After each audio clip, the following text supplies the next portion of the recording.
नमस्ते केदार जी। नमस्कार। शुरुआत एक कविता से कर लेते हैं, छत्रपति शिवाजी महाराज के ऊपर, कोई भी आपके जो मन में आए। शाहिर योगेश नाम के एक बड़े कवि हुए महाराष्ट्र में, और उनकी ये जो शिवाजी महाराज के राज्याभिषेक के ऊपर की कविता है, ये बहुत ही बढ़िया है। वो मैं आप सभी को सुनाना चाहता हूँ। आसे तू हिमाचल प्यार का बंधन खून से जोड़ा जाता है। इस देवभूमि में दानवता का खून निचोड़ा जाता है। इन खेतों में फसल शत्रु के खून से बोई जाती है, और वो तलवार भवानी है जो दुश्मन के खून से धोई जाती है। विश्ववंदिनी भारत माँ का राज सिंहासन टूटा था, पुनराभिषिक्त होने वाला ये राष्ट्र पुरुष शिवराया था, ये राष्ट्र पुरुष शिवराया था। ये सिंहासन राम कृष्ण का, इंद्रप्रस्थ यह धर्मराज का, शाली वाहन चंद्रगुप्त का, कुलकेशी विक्रमादित्य का, पौरुष अशोक पृथ्वीराज का, गुरु अर्जुन राणा प्रताप का, पौरुषता के परंपरा का महापराक्रमी राजा था। पुनराभिषिक्त होने वाला ये राष्ट्र पुरुष शिवराया था, ये राष्ट्र पुरुष शिवराया था। सिंधु नर्मदा गंगा माई, ब्रह्मपुत्र यमुना कृष्णाई, तापी सतलज ब्यास गोमती, कावेरी महानदी, भीमा गोदा शरयू पूर्णा, अलकनंद गंडकी कोयना, सप्त सिंधु सह सरिता संगम राय दुर्ग पर होना था। पुनराभिषिक्त होने वाला ये राष्ट्र पुरुष शिवराया था, ये राष्ट्र पुरुष शिवराया था। तुकाराम और समर्थ आए, धर्मराज के मार्ग दिखाए, काशी से गाघा भट आए, राज्यारोहण मुहूर्त लाए, दुर्ग दुर्ग दक्खन के गाए, आज हमारे राजा आए, आज हमारे राजा आए। ज्येष्ठ शुद्ध त्रयोदशी का दिन मंगल शुभ आया था। पुनराभिषिक्त होने वाला ये राष्ट्र पुरुष शिवराया था, ये महापुरुष शिवराया था। धन्यवाद। अति सुंदर। शुरू करने से पहले एक बार अपना छोटा सा संक्षिप्त में इंट्रोडक्शन दे दीजिए सब लोगों को। मैं पुणे में रहता हूँ और गांव में भी रहता हूँ। फाल्केवाड़ी नाम का एक छोटा गांव है सांगली जिले में, महाराष्ट्र के अंदर, और मैं पुणे में भी रहता हूँ। मैंने administrative system of Chhatrapati Shivaji relevance to modern management इस विषय में डॉक्टरेट प्राप्त की है। आगे जाके मैंने पोस्ट डॉक्टरल भी किया है। पोस्ट डॉक्टरल के लिए मेरा सब्जेक्ट था economy of the Maratha kingdom. मैंने मराठा हिस्ट्री के ऊपर 5-6 किताबें लिखी है, और मैं अंग्रेज़ी और मराठी में राइटिंग करता हूँ।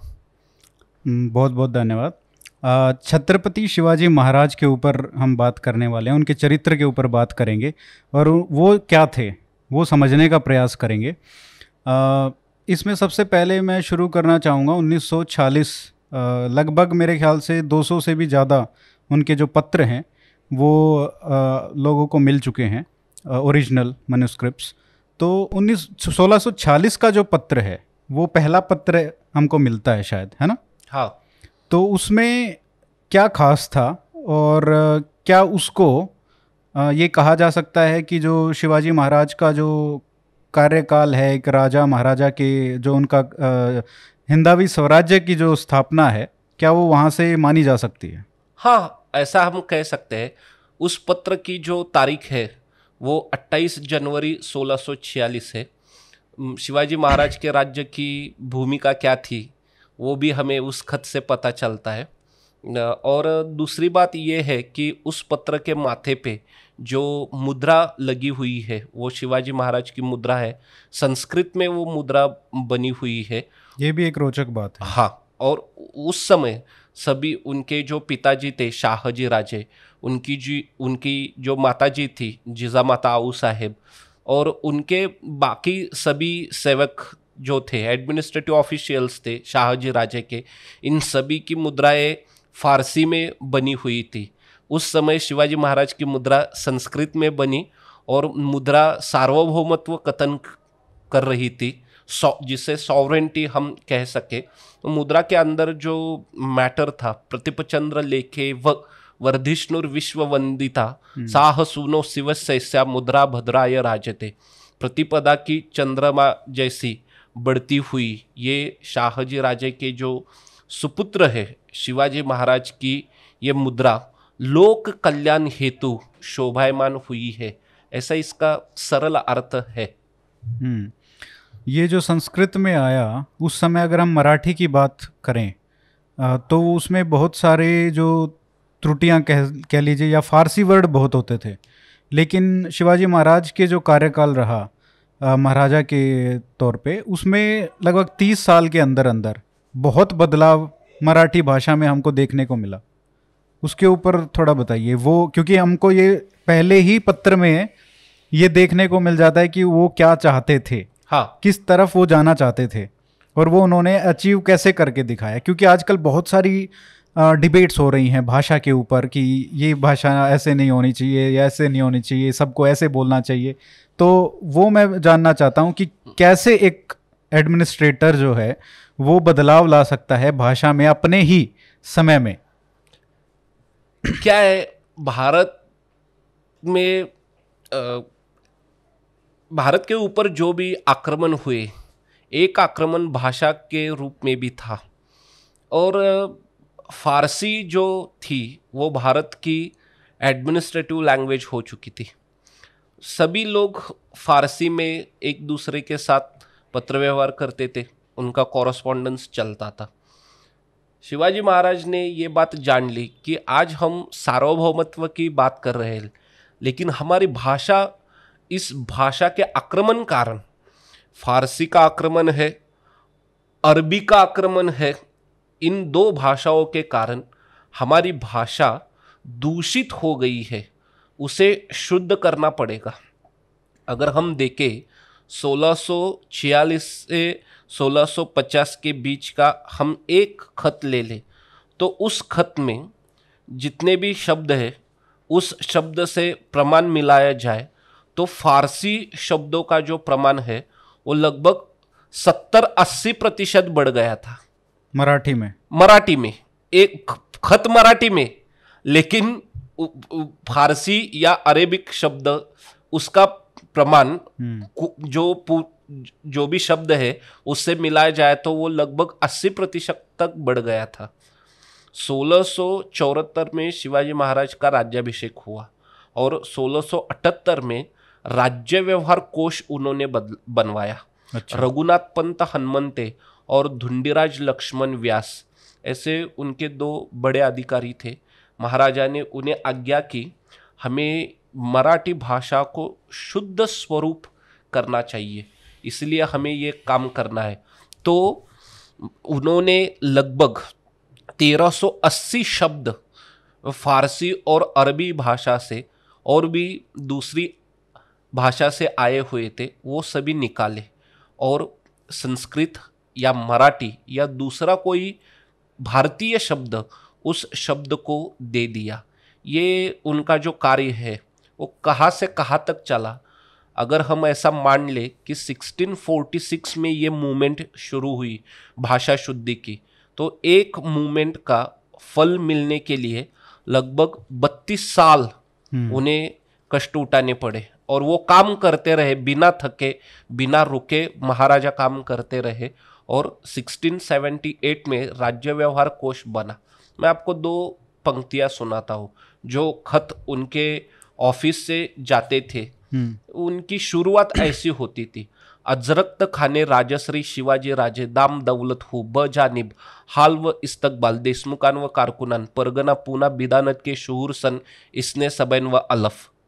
लोगों को कुछ भी समझ में नहीं आएगा, मराठी लोगों को भी कुछ समझ नहीं आएगा कि ये क्या चल रहा है। और एक पत्र का मैं शुरू का हिस्सा भाग थोड़ा सा बताना चाहता हूँ। इज्जत व रफाअत दस्तगाह शहमत व सुज्जाअत इंतकबाल इकबाल व इजलाल हमरा सैयद अजम सैयद सुल्तान सूबेदार परगना वाई अर्जी शिवाजी राजा सालाम सलामती। लोगों को कुछ भी समझ में नहीं आएगा कि इसका अर्थ क्या है। यह सब कुछ शिवाजी महाराज ने बदल दिया।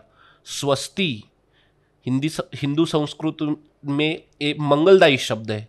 श्री राज्याभिषेक शक एक आनंद नाम संवत्सरे ये दिनी श्री राजा शिव छत्रपती स्वामी यांनी आज्ञा केली ऐसी जे, यानी कि इस दिन राजा शिव छत्रपति स्वामी इन्होंने आज्ञा की, ऐसा कुछ लोगों के समझ में आए, ऐसे खत निकलने लगे। और उसका परिणाम क्या हुआ, 1676 के बाद अगर हम एक पत्र ले ले तो जो मराठी शब्दों का प्रमाण 20-30% तक नीचे आया था, वो मराठी शब्दों का प्रमाण 80-82% के भी ऊपर चला गया। तो पूरा रिवर्स हो गया, पूरा रिवर्स हो गया, 80-20 से 20-80 हो गया। हाँ, आज हम लैंग्वेज रिफॉर्मेशन की बात करते हैं, भाषा शुद्धि की बात करते हैं, तो हमारे भाषा के ऊपर जो आक्रमण हुआ फारसी और अरबी का, अंग्रेजी का भी हुआ, इन सभी भाषाओं को हमें शुद्ध करना पड़ेगा, उसके लिए काम करना पड़ेगा और सभी लोगों को ये बात ध्यान में रखनी पड़ेगी। तो शिवाजी महाराज की जो राज्य की कल्पना क्या थी, पहले राज्य से शुरू कर देते हैं और हाँ। प्रजा के ऊपर भी बाद में आएंगे कि उनकी हाँ। प्रजा की क्या कल्पना थी, पर राज्य की क्या कल्पना थी उनकी? नहीं, उनकी राज्य की जो कल्पना थी, अगर हम उनके खत देखें तो हमें ये बात साफ पता चलती है कि उन्हें जो राज्य करना था वो केवल और केवल प्रजा के लिए राज्य करना था। प्रजा की भरभराट हो, प्रजा समृद्ध हो, प्रजा सुखी रहे, इसी के लिए उन्हें काम करना था। क्या है, भारत में हमारी हिंदू संस्कृति में राजा को उपभोग शून्य स्वामी कहा गया है। वो स्वामी तो है लेकिन वो कोई उपभोग नहीं ले सकता, उसे जो भी कार्य करना है वो अपनी प्रजा के लिए करना है, क्योंकि प्रजा ही उसकी संतान है। शिवाजी महाराज की जो कल्पना थी राज्य की, वो केवल और केवल अपने प्रजा के बारे में सोचते थे। उनको प्रजा का कल्याण करना था, प्रजा का रक्षण करना था। ये जो सभी आक्रमणकारी आए इनके खिलाफ वो खड़े हुए, वो केवल और केवल अपनी प्रजा को सुरक्षित देखना चाहते थे। लेकिन एक राज्य की भी मर्यादा का उनकी कल्पना है ना? राज्य की मर्यादा, ये जो वाक्य है आज्ञा पत्र, ये जो ग्रंथ बना, चारित्र्य संपन्न समाज यानी कि स्टेनलेस कैरेक्टर, जैसे पीटर ड्रकर जिसे फादर ऑफ मॉडर्न मैनेजमेंट कहा गया है, उसने भी ये बात कही है कि मैनेजर एक बार अगर वो बुद्धिमंत भी ना हो तो भी चलेगा, लेकिन उसका चारित्र्य शुद्ध होना चाहिए। ये सीख हमें आज शिवाजी महाराज के पूरे लाइफ से क्या सीखना चाहिए, पूरे देश को यही बात सीखनी चाहिए कि हम राष्ट्र का निर्माण करना चाहते हैं तो पहले हमें चारित्र्य संपन्न समाज का निर्माण करना पड़ेगा। यही एक मर्यादा है, मर्यादा पुरुषोत्तम राम हम कहते हैं। शिवाजी महाराज का आदर्श हम जब लेते हैं तो उनका चारित्र्य, निष्कलंक चारित्र्य, स्टेनलेस कैरेक्टर, ये आज हमें पहला कुछ सीखना चाहिए तो महाराज के चारित्र्य से हमें सीख लेनी चाहिए। हमें उससे जो प्रेरणा मिलेगी, उस प्रेरणा से महान राष्ट्र बन सकता है।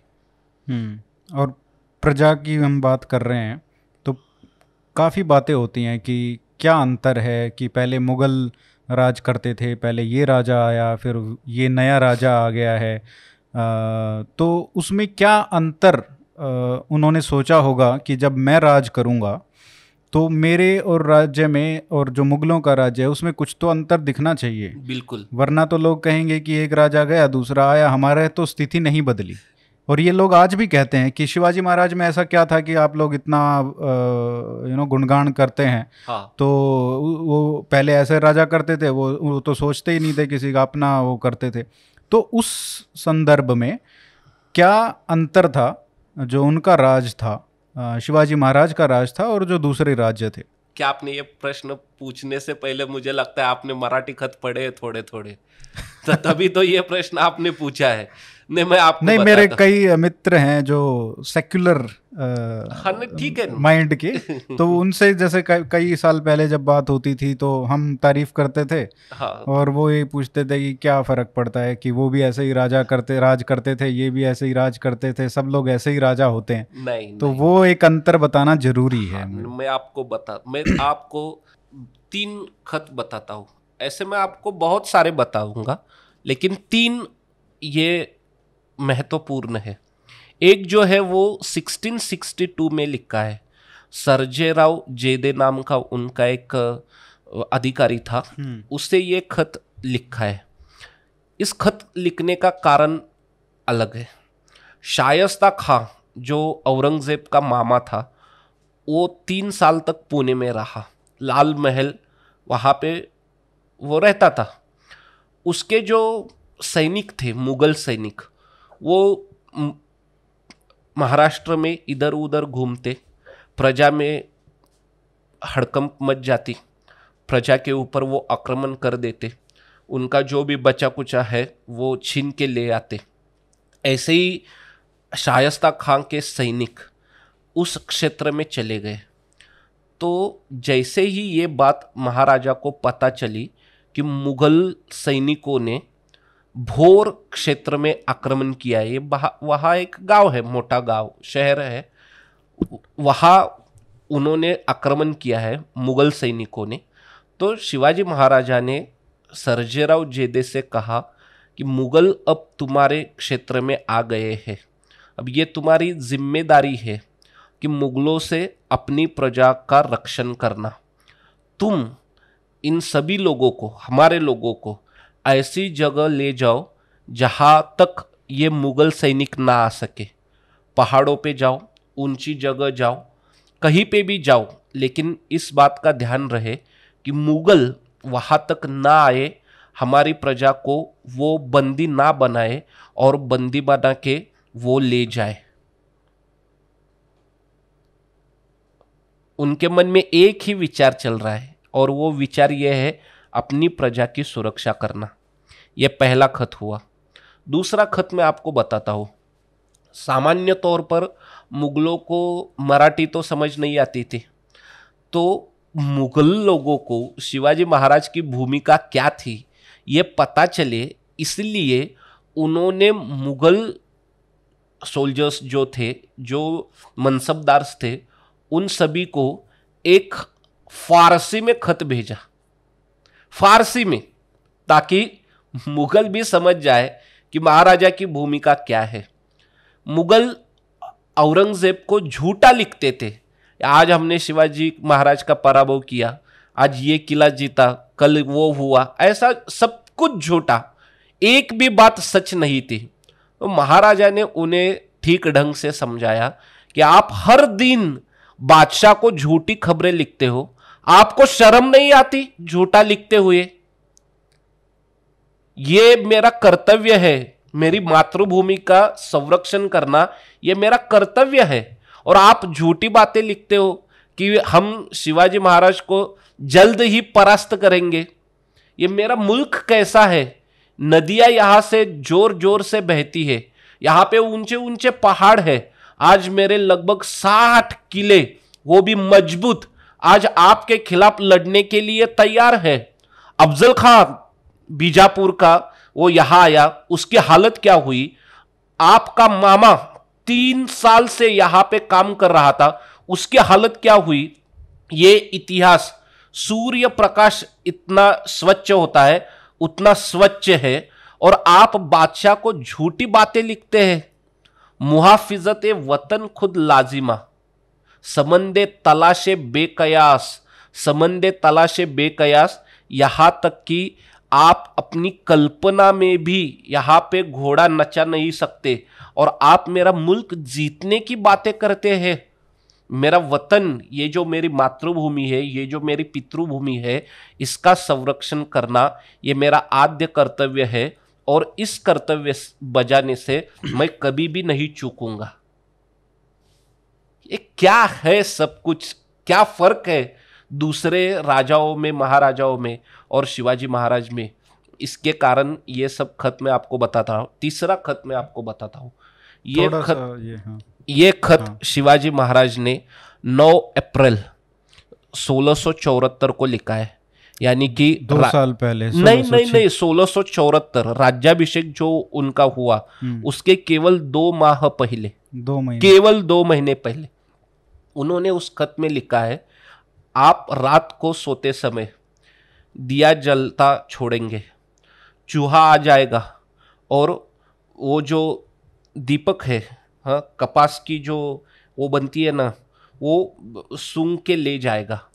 तो जो भी हमने स्टेबल्स के लिए, हाथी हो, घोड़े हो, ऊंट हो, बैल हो, जो भी हो, उनके लिए घास दाना और जो भी बचा के रखा है, वैशाख में इतनी गर्मी में उस जैसे ही उसे आग लग जाएगी, पूरा का पूरा घास दाना जल जाएगा। घास दाना जलने के बाद आप लोगों के पास जाओगे, लोगों को तकलीफ दोगे, उन्होंने जो भी बचा के रखा है वो सब छीन के लाओगे, और बाद में क्या अब लोग सोचेंगे कि मुगल गए और मराठा आए, इससे बेहतर तो था कि मुगल अच्छे थे। ऐसा ना हो और मुगल लोग ऐसा ना सोचे कि मराठा ज़्यादा हमें तकलीफ दे रहे हैं, ज़्यादा कष्ट उठाना पड़ रहा है, इसका हमें ध्यान रखना चाहिए।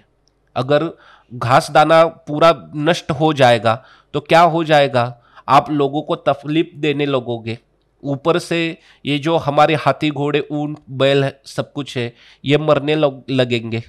अगर वो मर जाएंगे तो हमारी पूरी कैवलरी डूब जाएगी और राज्य भी चला जाएगा। तो रोजगार बुड़ाला यानी कि धंधा पानी सब कुछ चला गया, तो राज्य कैसा, ऐसे हालत हो जाएगी। मराठीयाची तो एक इज्जत वाचणार नाही। अगर ऐसा हो जाता है तो हमारी बिल्कुल भी इज्जत नहीं रहेगी। ये अपने अधिकारी, अपने सैनिक, जो भी जनरल्स सब कुछ है, उन्हें ये बात समझा रहे हैं कि आपको प्रजा के साथ कैसा बर्ताव करना चाहिए और कैसा बर्ताव नहीं करना चाहिए।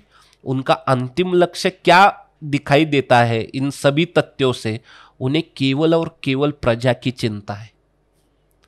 प्रजा के अलावा अगर जब बात करें तो एक प्रधान थे वो पूरे मराठा साम्राज्य के, तो उसकी कल्पना उन्होंने कैसे की कि कैसे मतलब राजा कैसा होना चाहिए, क्योंकि ठीक है वो एक बात है कि चरित्र संपन्न होना चाहिए वो ना, लेकिन एडमिनिस्ट्रेशन में वो कैसा होना चाहिए, उसमें उनके पत्रों से क्या पता चलता है? देखिए, एक जो राजा होता है, राजा के पास दो महत्वपूर्ण गुण होने चाहिए। एक पहला गुण ये होना चाहिए कि उसकी मानसिकता क्या है, वो बदलाव स्वीकारने के लिए तैयार है भी या नहीं भी, ये पहली बात। दूसरी बात, उसकी प्रयोगशीलता, क्या राजा वो प्रयोग कर रहा है, कुछ अलग बदलाव लाना चाहता है और कैसे वो बदलाव लाना चाहता है। शिवाजी महाराज ये बात अच्छी तरीके से जानते थे। अगर सब कुछ पुरानी बातें वो आगे लेके जाते हैं तो उनका राज्य बनने वाला नहीं है। ऐसे सामान्य प्रशासन से तो उनका राज्य नहीं बनेगा। उनको एक बार ये एक बात ध्यान में आई कि कुछ नई चीजें लानी है, लेकिन वो कितनी नई चीजें लाए इसके ऊपर भी उन्हें ध्यान देना था।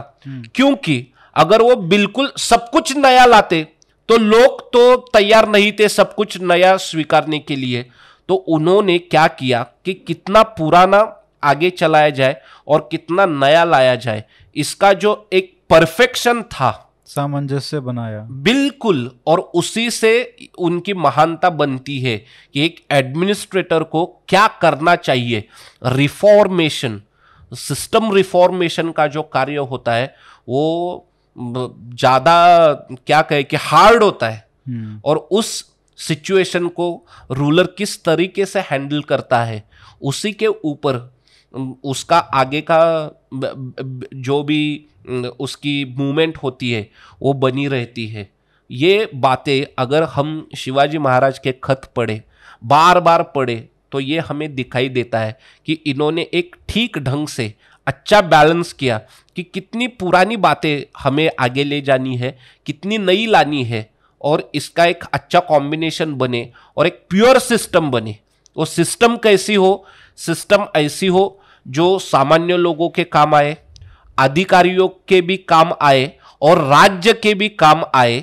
ये सिस्टम किसी को भी तकलीफ ना दे, ऐसी सिस्टम उन्होंने बनाई। लेकिन इसमें एक बात ये है कि उतना बड़ा उनका कद था, इतने बड़े वो थे, उन बहुत लोग मानते थे, उनके जो मंत्री थे। तो एक स्वाभाविक बात है कि जब इतना वाइब्रेंट करेक्टर जिस राजा का हो, उसके सामने बात करने से या उसको सलाह देने से लोग कतराते होंगे शायद। तो वो कैसे मैनेज करना उस चीज़ को कि जो आप आसपास जो बुद्धि वाले लोग हैं, एक तो उनका चयन, क्या वो उनको अपने पास रखते थे ऐसे ऐसे लोगों को, और क्या उनकी सुनते भी थे? क्योंकि हाँ, जब ऐसा इतना बड़ा कद हो तो नहीं, शायद। शिवाजी महाराज से कोई भी आसान से उनके साथ बातचीत करता था।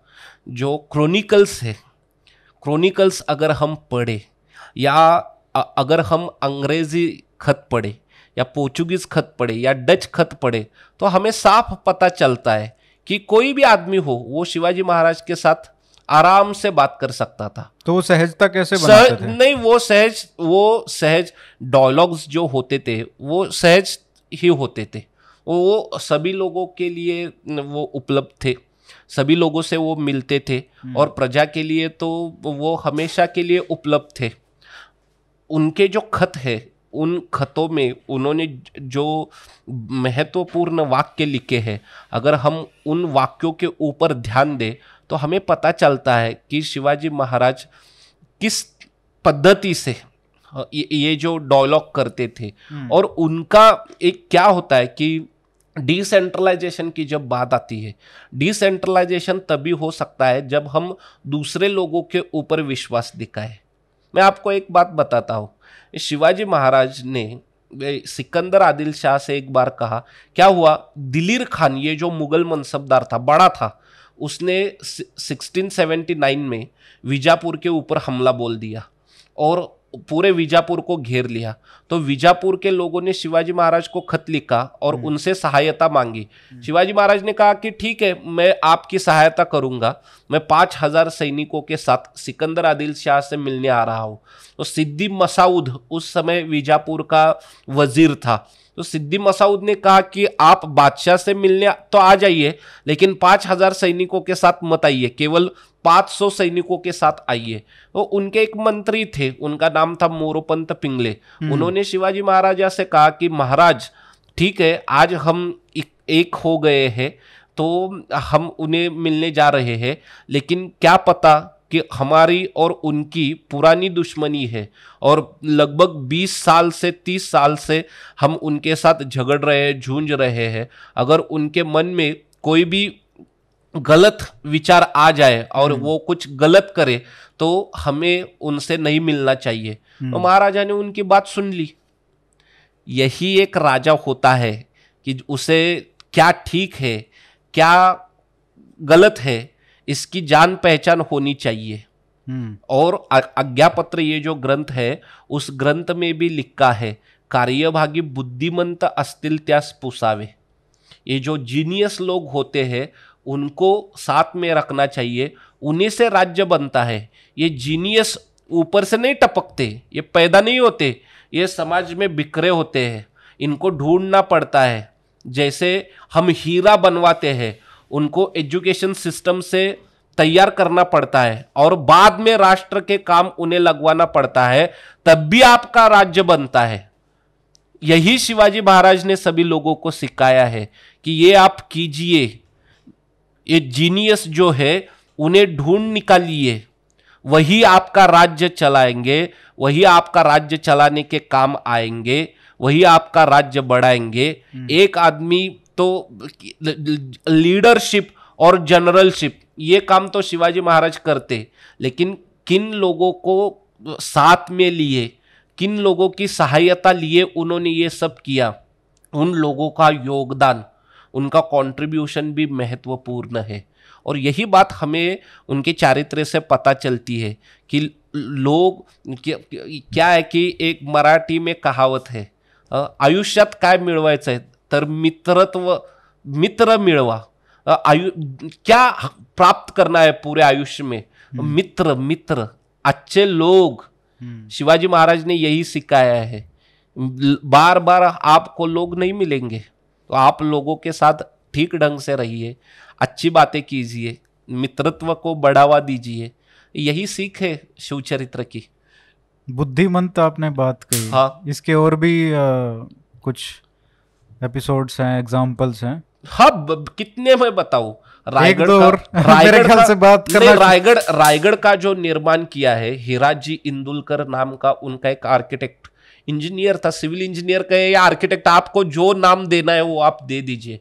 आप एक बार रायगढ़ आ जाइए, रायगढ़ घूमिए। अब आपने बुलाया नहीं, है तो बिल्कुल मैं आपको मैं आना ही न्योता, है। सभी लोगों को मैं न्योता देता हूँ, भारतवासियों, हम मेरे जितने भी देशवासी है, बंधु भगिनी है, वो सभी रायगढ़ आ जाए, वो एक बार रायगढ़ अवश्य देखे, समझने का प्रयास कीजिए।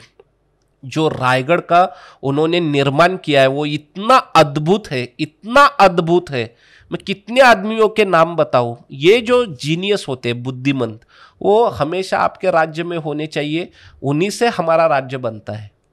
तो रायगढ़ में ऐसा क्या है? रायगढ़ में ऐसा एक ही जो बात आप बताओ, हाँ। वाटर मैनेजमेंट की अगर हम बात करें कि एक किले में कितना ये वाटर स्टोर किया जा सकता है, और रायगढ़ की वाटर प्रिजर्विंग कैपेसिटी है वो लगभग 12 करोड़ लीटर्स है।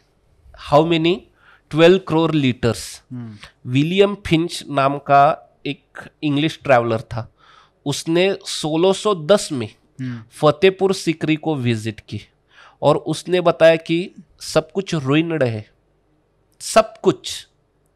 ये सब पैसा कहाँ से आया? बादशाह के पॉकेट से, बादशाह के घर वालों ने ये सब पैसा दिया। ये हम जैसे, आप जैसे जो गरीब किसान थे, जो जमीन महसूल देते थे बादशाह को, इन्हीं पैसों से वो सब बनवाया है। और फिर एक बार अकबर को राजधानी वहां से आगरा शिफ्ट करनी पड़ी। क्यों? क्योंकि पीने का पानी नहीं था। आप पूरे देश की राजधानी वहां ले जा रहे हैं, तो इस बात को आपको पहले से सोचना चाहिए था। आज का मत बताइए, आप उस समय की बात कीजिए। और अगर हम यही बात देखें उस समय की, तो शिवाजी महाराज के एक मंत्री है, उनका नाम है रामचंद्र पंत अमात्य। उन्होंने जो ग्रंथ लिखा है आज्ञापत्र, उसमें एक ही वाक्य है, वो वाक्य ये है, आदि उदक पाहून मग गढ़ बांधावा। यानी कि पहले पानी की व्यवस्था कीजिए, बाद में वहां पे दुर्ग, किला, फोर्ट बनवाइए। अलग अलग सोच है, तो लोगों को जो ठीक लगे वो लोग ले लीजिए। मैं ऐसा नहीं कह रहा हूं कि सब कुछ हमसे ही लीजिए, लेकिन ये जो बुद्धिमंत है, ये राजगढ़ क्या है, रायगढ़ क्या है, प्रतापगढ़ क्या है, एक सोच होनी चाहिए राज्यकर्ताओं को। हमारे शत्रु कौन है? देखिए, पोर्चुगीज है, पोर्चुगीज गोवा में बसे हुए हैं। अगर पोर्चुगीज लोगों के ऊपर नियंत्रण रखना है तो हमें कुछ करना पड़ेगा। पोर्चुगीज लोगों के ऊपर नियंत्रण रखने के लिए शिवाजी महाराज ने सिंधुदुर्ग सी फोर्ट, उसका निर्माण किया। सिद्दीज ऑफ जंजीरा, उनका कार्य क्या है? पूरे कोस्टल एरिया में लोगों को धमकाना, उन्हें मारना पीटना, सब कुछ जलाना, यहाँ के लड़कियाँ, लड़के, औरतें, इनको उठाना, अरब राष्ट्र में ले जाना, वहाँ पे गुलाम बना के बेच डालना। इन सभी गतिविधियों को, ये दुष्ट गतिविधियों को अगर हमें अंकित करना है, उसके ऊपर नियंत्रण रखना है, तो एक उस जलदुर्ग की आवश्यकता थी। तो जंजीरा, उसके पास में ही उन्होंने पद्मदुर्ग बनवाया, सी फोर्ट। और अंग्रेज है मुंबई में, मुंबई के जो अंग्रेज है उनके ऊपर नियंत्रण रखने के लिए बिल्कुल सामने खांदेरी जलदुर्ग बनवाया, खांदेरी। और भी सारे कोस्टल फोर्ट्स बनवाए, पहले जो बने हुए थे वो नियंत्रण में ले लिए, और एक अलग व्यवस्था बनवाई। नेवी, किस लिए नेवी? ये जो नेवी के ऊपर भी बात करेंगे। हाँ, लेकिन जो फोर्ट्स हैं, हाँ, वहाँ पे जो फोर्ट्स हैं और जो हम यहाँ पे देखते हैं, चाहे राजस्थान में हो गए, उनमें क्या जो बनाने की जो कला है, हाँ, उसमें भी कुछ अंतर है? एक तो स्थितियां भी हैं, एक पहाड़ों हाँ पे बनाएंगे और एक नॉर्मल प्लेन्स में बनाएंगे तो फर्क पड़ेगा। हाँ। लेकिन क्या वो बुद्धिमंत जो आपने बात कही, क्या वो उसमें जो किलों का निर्माण है उसमें भी दिखती है? पहाड़ों पे फोर्ट्स बनवाना ये तो अलग ही बात है। और वो क्या होता है कि जैसे आपको जगह उपलब्ध हो जाती है उस हिसाब से आपको वो फोर्ट्स बनवाने पड़ते हैं। बाकी फोर्ट्स के जो फीचर्स रहते हैं वो कॉमन ही रहते हैं, जैसे मरलॉन्स हो, लूपहोल्स हो, एम्ब्रेसियर हो, या कर्टेन वॉल या रैम्पार्ट हो, बैशन या टॉवर हो, गेटवेज हो, बारबिकन्स हो। लेकिन क्या है कि जब हम पहाड़ों पे फोर्ट्स बनवाते हैं तो पहले पानी का सोचना पड़ता है, availability of water. We cannot build forts without availability of water, ये एक बात है। तो पहले पानी ढूंढ निकालिए, अगर पानी मिल जाता है तो वहाँ पे फोर्ट बनता है। दूसरी बात है जकीरा। जकीरा यानी कि supply of granary and other things on the fort. इतने ऊंचे पहले से ही वो ऊपर है, तो जो भी ग्रेनरी हो या सब कुछ जो जो भी दिन में पोर्शन लगता है वो सब वहाँ पे पहुँचाना और उसका ठीक ढंग से एडमिनिस्ट्रेशन चलाना, तो अधिकारियों को वहाँ पे डिप्यूट करना, उसका समय देखना, ये जो सब बातें हैं इसके ऊपर थोड़ा ध्यान देना पड़ता है। तो ये बातें महत्व रखती है कि लैंड फोर्ट्स और हिल फोर्ट्स की बात ही अलग है। हिल फोर्ट्स जीतने में बड़ी कठिनाइयाँ पैदा होती है। आप लैंड फोर्ट्स झट से जीत सकते हैं लेकिन हिल फोर्ट्स आप जीत नहीं सकते। Long range availability of long range cannons and ammunitions, कितने दूर तक आपकी तोहफे अटैक कर सकती है, ये भी ध्यान में रखना पड़ता है। तो हिल फोर्ट्स की एक बात ही अलग है। दूसरी बात क्या है, अगर हम भारत का सोचे तो भारत के दो हिस्से हो जाते हैं, northern Indian plains like that shoe of horse, ये जो पेशावर से शुरू होता है और नीचे ढाका तक जो ग्रीन बेल्ट जाता है वो बिल्कुल प्लेन है। अगर यहाँ पे हमें ये युद्ध जीतने हैं तो हमारे पास इन्फंट्री होनी चाहिए और आर्टिलरी होनी चाहिए। देश के बीच में और पीठ में से, ना कि बीच में से, देश के पीठ में से विंध्य पर्वत रेंजेस रन्स करती है और नर्मदा नदी अमरकंटक में उसका उगम होता है और वो बहती बहती ये गुजरात में सिंधु सागर को मिल जाती है। और नर्मदा नदी और विंध्य रेंजेस, इनके कारण भारत के दो भाग हुए हैं। जो नॉर्थन इंडियन प्लेन्स है उसे हिंदुस्तान कहा जाता था मध्ययुगीन भारत में, और सदर्न पेनिनसुला को दक्कन कहा जाता था। अब आप दक्कन में आएंगे तो आपको ऊंचे ऊंचे पहाड़, छोटी नदियां लेकिन गति से बहती हुई आपको दिखाई देगी। अगर आपको दक्कन में युद्ध जीतने हैं तो आपको लाइट कैवेलरी चाहिए थी। तो लाइट कैवेलरी के बिना आपका काम नहीं चलता था। और ये जो फोर्ट्स, किले बनवाए हैं वहाँ के रूलर्स ने, इसका अगर हम अध्ययन करें तो इतने ऊंचे ऊंचे पहाड़ों पे बने हुए ये किले, ये जीतना बहुत ही मुश्किल था। बहुत ही, यानी कि बहुत ही। मैं आपको बताता हूँ, औरंगजेब को मराठाओं के 10 या 15 किले जीतने में उसके लगभग 6 से 7 वर्ष निकल गए, ऐसे ऐसे निकल गए। 1699 को उसने ये मुहिम शुरू की। वसंतगढ़ नाम का किला है कराड़ के पास, वहाँ से ये मुहिम शुरू हुई।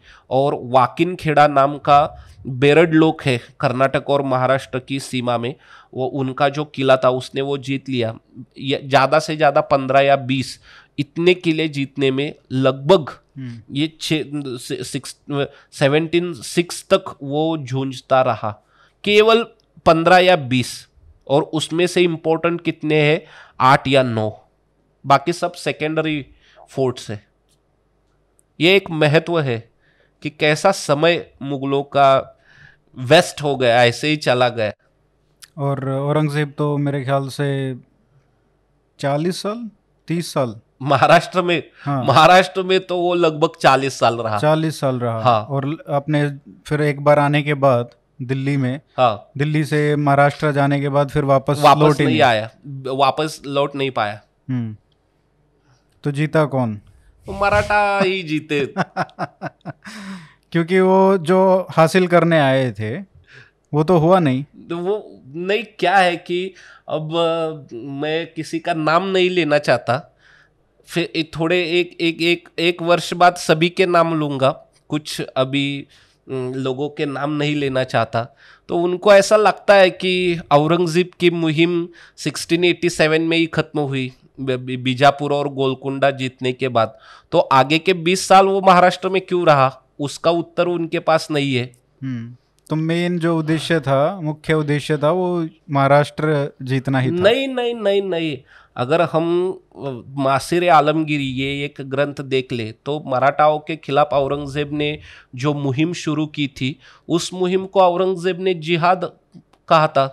और उसके खत है, केवल औरंगजेब जिहाद नहीं कह रहा है, औरंगजेब के दूसरे सारे मनसबदार है वो भी उस मुहिम को जिहाद ही कह रहे हैं। आप कितने डॉक्यूमेंट्स नकारोगे, 1 2 3 4, हर जगह वो सिर्फ यही कहता है कि ये मैं इसलिए कर रहा हूँ जिहाद, केवल और केवल जिहाद।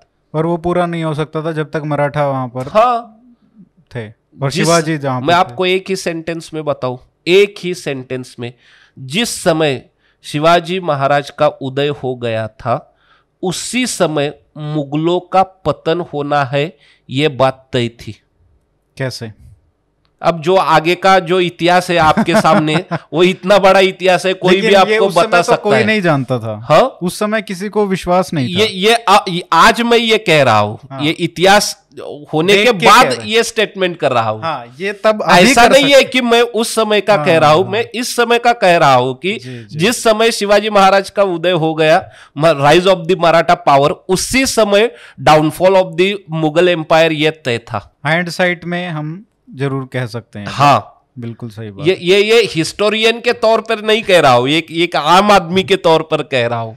नहीं तो हमारे पास में जो लोग रहते हैं आगरा के और भी पास, वो निराश हो जाएंगे। आपने पैसों की बात की। हाँ, कि कोई भी राज्य चलाना है तो पैसे तो चाहिए। बिल्कुल। तो एक इकोनॉमी जो है वो बहुत बड़ा उसका हिस्सा है। बिल्कुल। और कहीं ना कहीं अगर हम देखें तो औरंगजेब का जो मिसमैनेजमेंट था इकोनॉमी का, वो एक बहुत बड़ा कारण था कि मुगलों का, और उनके जाने के बाद तो खत्म ही हो गया। बिल्कुल। लेकिन उसके रहते रहते भी ये काफी नुकसान हुआ। क्योंकि जो भी पैसा था और जिस तरीके से वो पैसा लेते थे लोगों से, जैसा आपने बताया कि वो अंतर था कार्यशैली में, राज करने की जो राजधर्म है उसमें भी अंतर था कि अपने लोगों, एक अपना मानना लोगों को और एक सिर्फ प्रजा मानना। तो वो एक अंतर था। लेकिन ये इकोनॉमिक्स में या मैनेजमेंट में रेवेन्यू को कैसे एक जस्ट टैक्स यूज़ किया जाए कि लोगों से ज़्यादा ना वसूला जाए, या कैसे जैसे जो राज्य है उसकी जो इनकम है, रेवेन्यू है, उसको कैसे बढ़ाया जाए, तो उस पर क्या कुछ नया किया शिवाजी महाराज ने? मैं आपको 3 या 4 बातें बताता हूँ। इसमें लैंड रेवेन्यू सिस्टम भी आ जाएगी और इकोनॉमी भी आ जाएगी और मर्चेंट पॉलिसी भी आ जाएगी।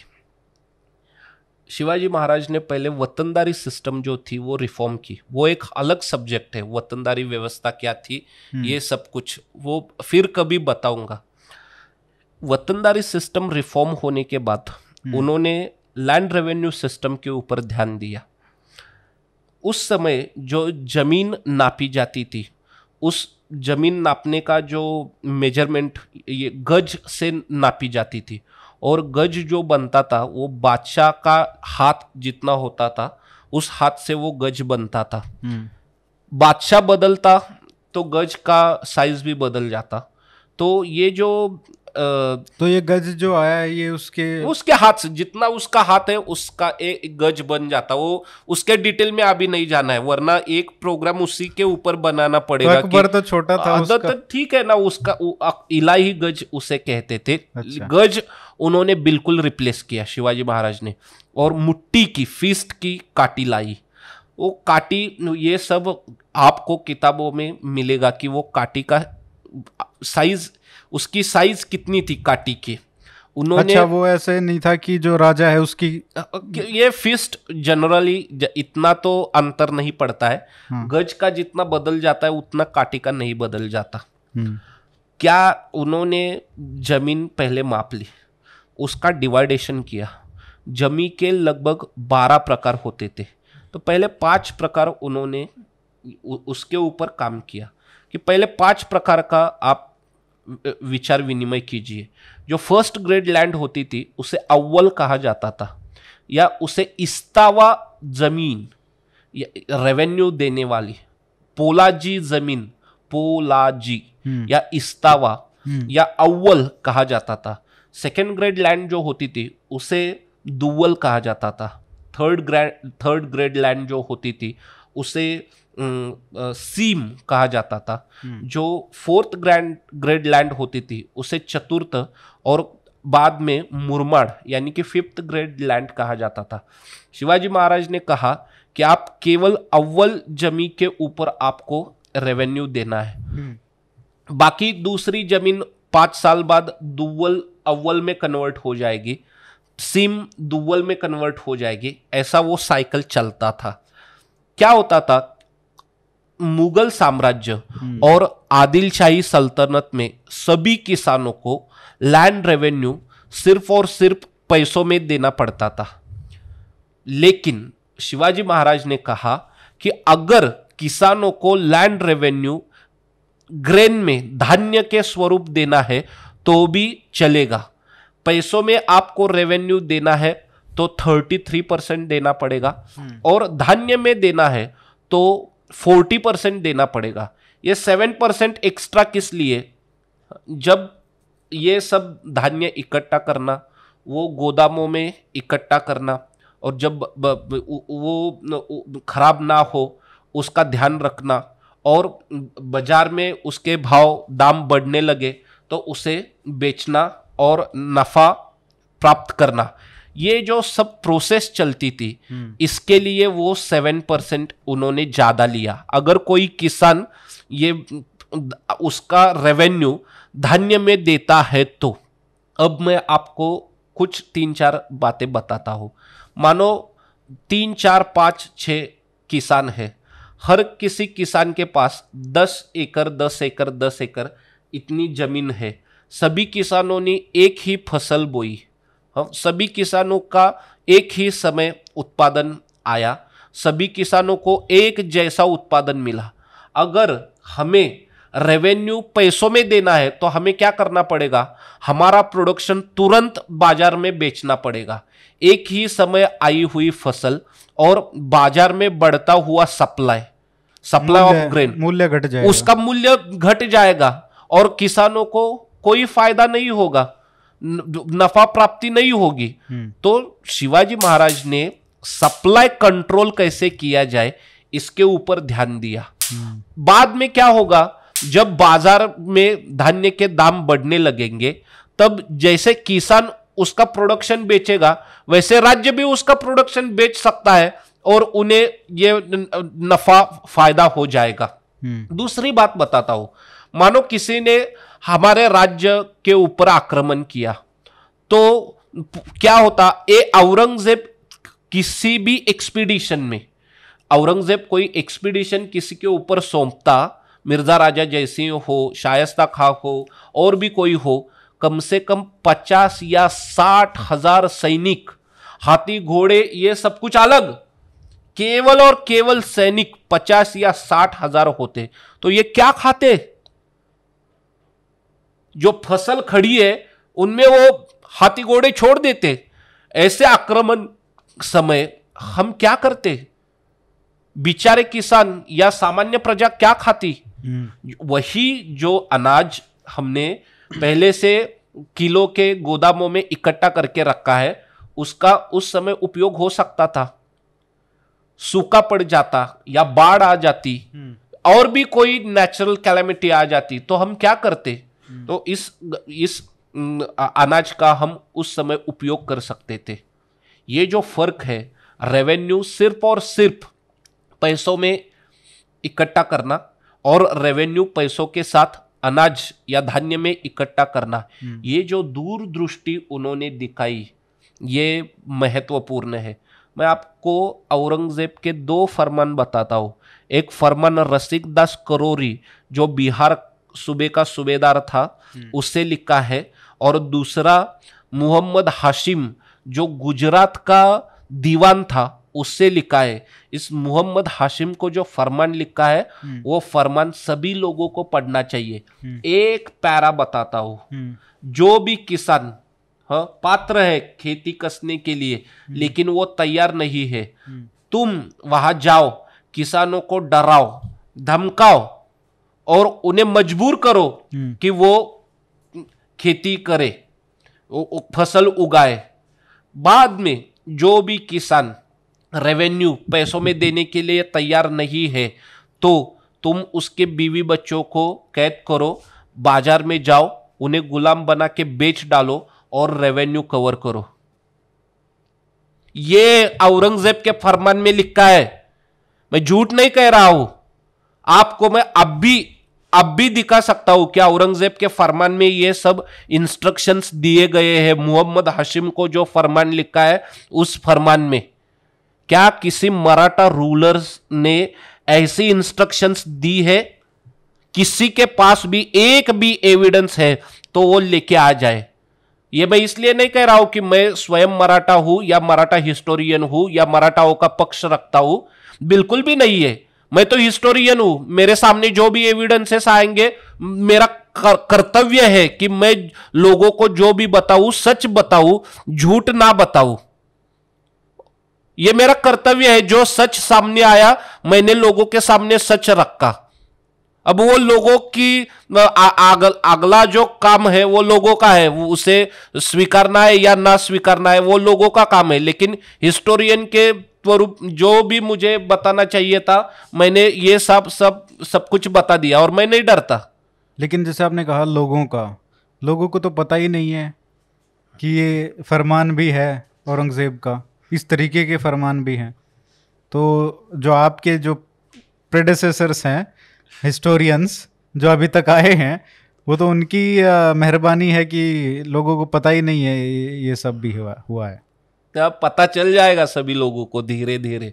मतलब ये पॉडकास्ट तो एक बात है लेकिन अभी बहुत सारी किताबें आएंगी और आगे जैसे इतिहास आगे बढ़ेगा अब लोग भी समझदार हो गए हैं, वो जानते हैं कि वो झूठ क्या है और सच क्या है। दूसरी बात बताता हूँ जो इकोनॉमी की बात हो रही थी कि भविष्य में हमारे ऊपर कुछ संकट आने वाले हैं।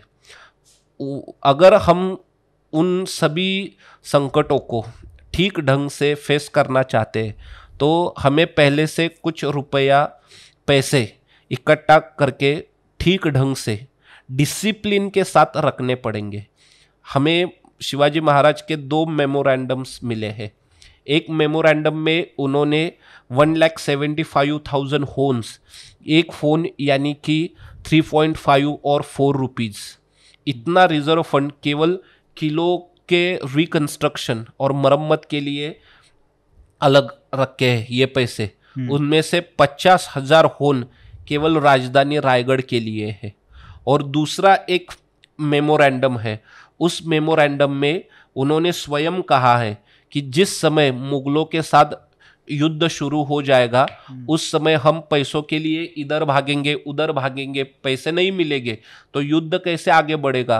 हमें मुगलों के साथ एक लंबा युद्ध करना है तो उसके लिए हमें पहले से 1,25,000 होन्स, इतना रिजर्व फंड्स उन्होंने बाजू में, ये सब पैसे उन्होंने बाजू में रखे हैं। और एक उनका पत्र है, रामाजी अनंत सूबेदार नाम का उनका एक अधिकारी था, 5 सितंबर 1676 को उससे लिखा है। उस खत में किसानों के कल्याण हेतु उन्होंने लगभग 80 से 90 हजार एक परगने में जो भी किसान है उनके कल्याण हेतु उन्होंने इतना रिजर्व फंड क्रिएट किया है। ये पोर्चुगीज लोगों के नमक का जो मामला है, पोर्चुगीज लोगों का नमक बाजार में आया, वो कोंकण से आता था, बारदेश पोर्चुगीज राज्य जो था वो महाराष्ट्र से जो राज्य उनका लगा हुआ था उसे बारदेश कहा जाता था। बारदेश बीच में तिसवाड़ी और कर्नाटक की ओर साष्टी। तो बारदेश से जो नमक आता था वो महाराष्ट्र में, कोंकण में और देश में, यानी कि आज का कोल्हापुर, सांगली, सातारा, पुणे, ये जो एरिया है उसे देश कहा जाता था। वहाँ पे ये नमक बिक रहा था। नमक उसकी क्वालिटी अच्छी थी और नमक की कीमत भी कम थी। तो सभी व्यापारी पोर्चुगीज नमक की ओर बढ़ गए और उन्होंने पोर्चुगीज नमक खरीदना शुरू किया। जैसे ही ये बात शिवाजी महाराज को पता चली, उन्होंने कहा कि पोर्चुगीज नमक के ऊपर एक्स्ट्रा ऑक्ट्रॉय लगा दीजिए। उसका परिणाम ये हो जाएगा, पोर्चुगीज लोगों का नमक महंगा हो जाएगा और हमारा नमक सस्ता हो जाएगा। उन्होंने ये नहीं कहा कि पोर्चुगीज लोगों का नमक खरीदिए, बिल्कुल भी नहीं। उन्होंने कहा कि उसके ऊपर ज्यादा ऑक्ट्रॉय लगवा दीजिए ताकि उनका नमक महंगा हो और हमारा नमक सस्ता हो जाएगा। वो आगे जाके कहते हैं फिर भी व्यापारी ऐसा करेंगे कि पोर्चुगीज लोगों का ही नमक खरीदेंगे, तो ऑक्ट्रॉय जो भी ज्यादा ऑक्ट्रॉय लगवाई है उससे हमें एक्स्ट्रा रेवेन्यू मिलेगा। अमेरिका ने क्या किया? शुरू के वर्ष में अमेरिका ने 2 इकोनॉमिस्ट अपॉइंट किए, कैरे और हैमिल्टन। इन्होंने यही प्रोटेक्शनिस्ट पॉलिसी डिजाइन की अमेरिका के लिए। और 1840 में जर्मन इकोनॉमिस्ट जो था फ्रेडरिक लिस्ट, उसने जो थियरी डेवलप की, प्रोटेक्शनिस्ट थियरी, वही यही सोच लगभग 180 साल पहले शिवाजी महाराज ने दिखाई थी। 7 दिसंबर 1671 का उनका एक खत है कि हमें कैसे कदम उठाने हैं, हमें कैसे पॉलिसी डिजाइन करनी है। क्या किसी मुगल बादशाह ने ऐसा कुछ किया है? अगर किया है तो मुगल हिस्टोरियंस ऐसे डॉक्यूमेंट्री एविडेंसेस के साथ सामने आ जाए, बिल्कुल आ जाए, हम चर्चा के लिए तैयार है। आपने एक तो वो सुना होगा स्नेह आणि दंड। हाँ, तो वो एक मेरे को अच्छा उनका लगता है कि कैसे एक स्नेह है प्रजा के प्रति, अपने लोगों के प्रति, और कैसे जो दंड देना है उसके बीच में जो बैलेंस हाँ है। क्या है कि लोगों के साथ आपको प्यार से बातें करनी चाहिए। जैसे कुछ समय पहले कहा कि आप मित्रता कीजिए, लोगों के साथ ठीक ढंग से रहिए। राजा वही अच्छा होता है जो मीठी बातें कहता है। राजा को विनोद नहीं करना चाहिए। विनोद, जो भी कोई जोक्स वगैरह करता है वो व्यसन है, व्यसन। वो राजा को ऐसा नहीं करना चाहिए। राजा को अच्छी बातें करनी चाहिए, अपने प्रजा के साथ अपने संतान जैसा बिहेव करना चाहिए। स्टैंड अप कॉमेडियन नहीं होना। हाँ, तो ऐसा नहीं चलेगा। और यही सीख लेनी है। हम क्या सीखे शिवाजी महाराज के चरित्र से? आज ये सब बातें किसी को भी, ना ये स्कूल के बच्चे, ना केवल कॉलेज के स्टूडेंट या पीएचडी के विद्यार्थी, बल्कि हमारे सभी नेतागण भी शिवाजी महाराज के चरित्र से ये बात सीखे। अगर कोई आदमी चूकता है तो ठीक है, उसकी जो गलती है उस गलती को देखना चाहिए। वो गलती कितनी गहरी है, क्या कहे कि इम्पोर्टेंस उसका कितना है। छोटी सी गलती है, छोड़ दीजिए। थोड़ी बड़ी गलती है तो उसे समझाइए। लेकिन गलती ऐसी है कि आप उसे क्षमा नहीं कर सकते, आप उसे दंडित कीजिए। आप दंडित नहीं करोगे तो प्रशासन नहीं चलेगा। वशीलेबाजी बराबर शब्द है ना?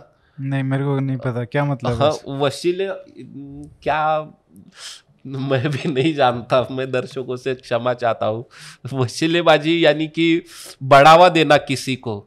मानो मैं राजनेता हूँ, मेरा आपसे कोई काम है, तो मैं आपका काम नहीं कर रहा हूँ, लेकिन आपका कोई मित्र है, वो मेरे जान पहचान का है, तो आप उसके पास चले जाते हैं और उसे कहते हैं कि तुम मेरी उनसे बात करो।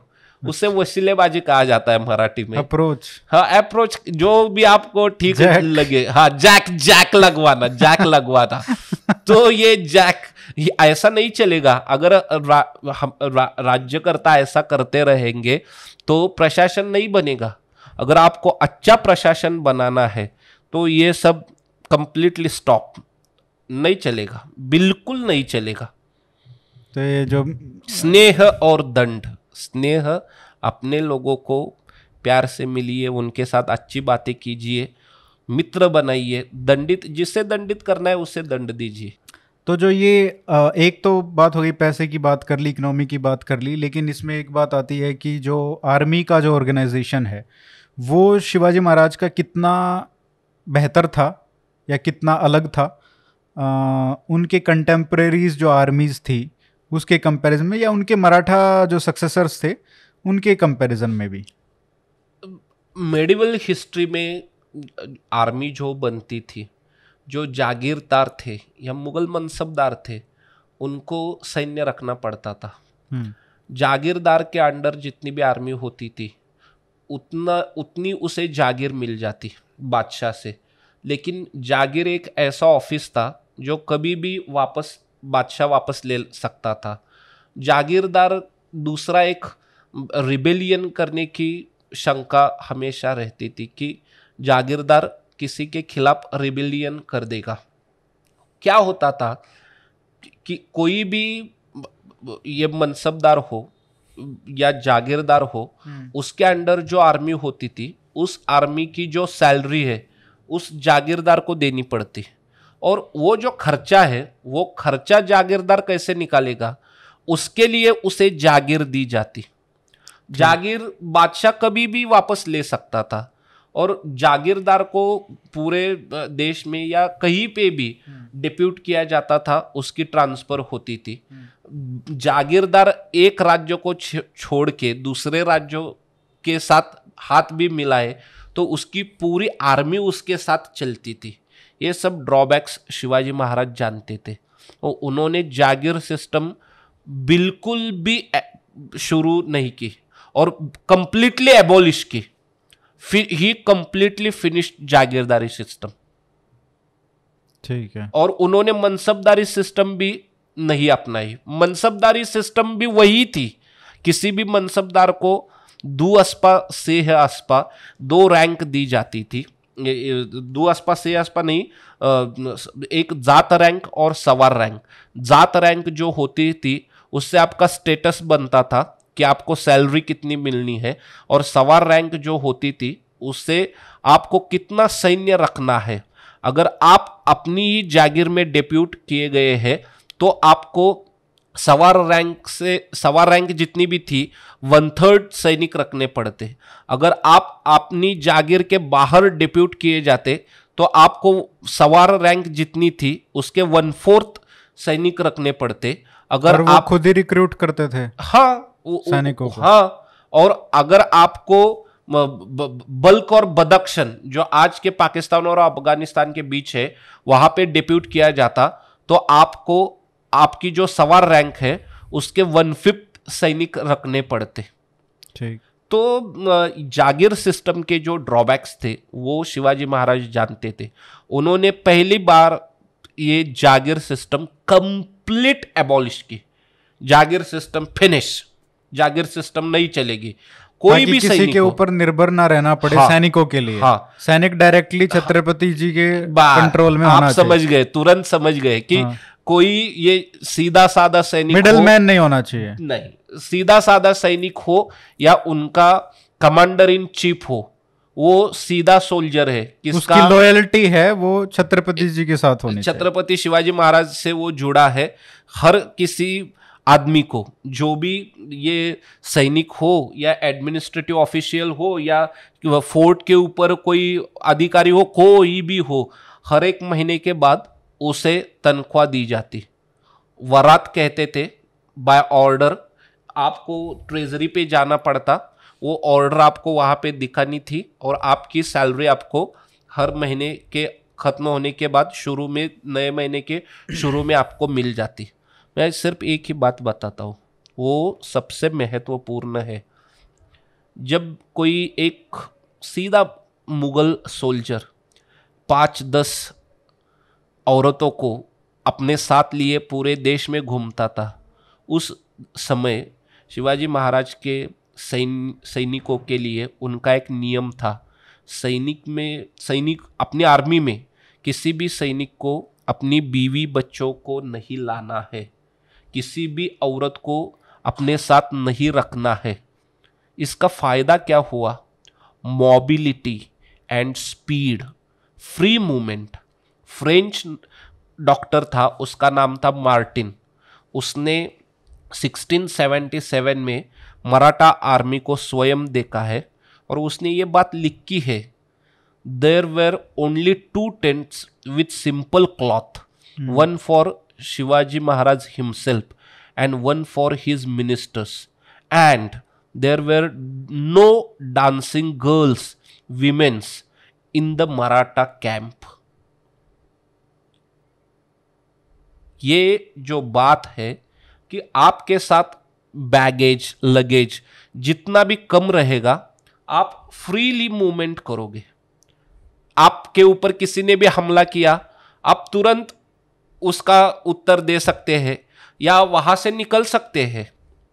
दूसरी बात मैं आपको बताता हूं, गुस्टाफस एडोल्फस जो स्वीडन का बहुत बड़ा राजा हुआ, जो काम शिवाजी महाराज ने 17वीं सदी के उत्तरार्ध में किया, उसने वो पूर्वार्ध में किया स्वीडन में। और स्वीडन के जितने भी शत्रु थे, उन सभी शत्रुओं ने स्वीडन को एक तरीके से आक्रमित करके रखा था।